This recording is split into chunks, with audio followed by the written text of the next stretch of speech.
ఆంధ్రప్రదేశ్లో కూటమిలోని 3 పార్టీల మధ్య ఓట్ల బదలాయింపు జరిగే అవకాశం కనిపించడం లేదు. గాజు గ్లాస్ గుర్తుపై కొనసాగుతున్న కన్ఫ్యూజనే ఇందుకు కారణం. జనసేన గుర్తు గాజు గ్లాసు. ఆ పార్టీ పోటీ చేస్తోంది 21 స్థానాలైన ఏపీలో మిగిలిన అసెంబ్లీ సీట్లలోనూ ఈ గుర్తు ఈవీఎంలో ఉంటోంది. జనసేన పోటీలో లేని చోట్ల ఆ గుర్తు ఇండిపెండెన్స్ కి కేటాయిస్తారు.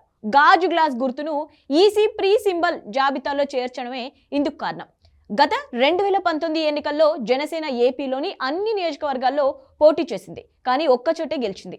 ఎన్నికల నిబంధనల ప్రకారం తగినన్ని ఓట్లు రాకపోవడంతో జనసేన గుర్తు గాజు గ్లాస్ను ప్రీ సింబల్లో చేర్చింది ఈసీ.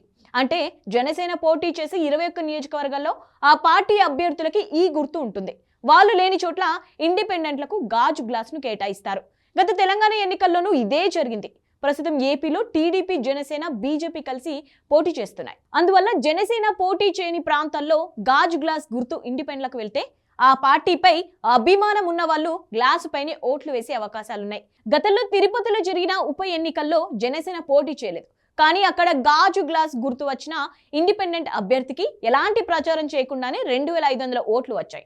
అందువల్ల జనసేన పోటీ లేని చోట్ల టీడీపీ లేదా బీజేపీ గుర్తులకు మాత్రమే ఓట్లు వేయాలని ఎంతమంది అనుకుంటారు అన్నది డౌటే. కొన్ని నియోజకవర్గాల్లో వందల్లోని ఫలితం మారే ఛాన్స్ ఉంటుంది. అలాంటప్పుడు జనసేన లేని చోట్ల గాజు గ్లాస్ గుర్తుకు పడిన ఓట్లతో రిజల్ట్స్ తారుమారయ్యే ఛాన్స్ ఉంది. ఈ మధ్య మరో పార్టీ కూడా ఈ గుర్తు కోసం ఏపీ హైకోర్టును ఆశ్రయించింది. అదృష్టవశాత్తు జనసేనకు ఫేవర్ గా కోర్టు తీర్పు వచ్చింది. అయితే ప్రీ సింబల్ గా ఉన్న గాజు గ్లాస్ గుర్తును పర్మనెంట్ గా తమకే కేటాయించాలని జనసేన కేంద్ర ఎన్నికల సంఘాన్ని ఇప్పటికే కోరింది. అక్కడి నుంచి ఎలాంటి రిప్లై రాలేదు. నామినేషన్ల ఉపసంహరణ లోపు ఈసీ నుంచి రిప్లై వస్తే ఓకే, లేకపోతే మాత్రం జనసేన సింబల్ గాజు గ్లాస్ ఏపీలోనూ అన్ని నియోజకవర్గాల్లోనూ ఉండే అవకాశం ఉంది. కూటమి పార్టీల ఓట్లకు బొక్కపడే అవకాశాలు ఉన్నాయి.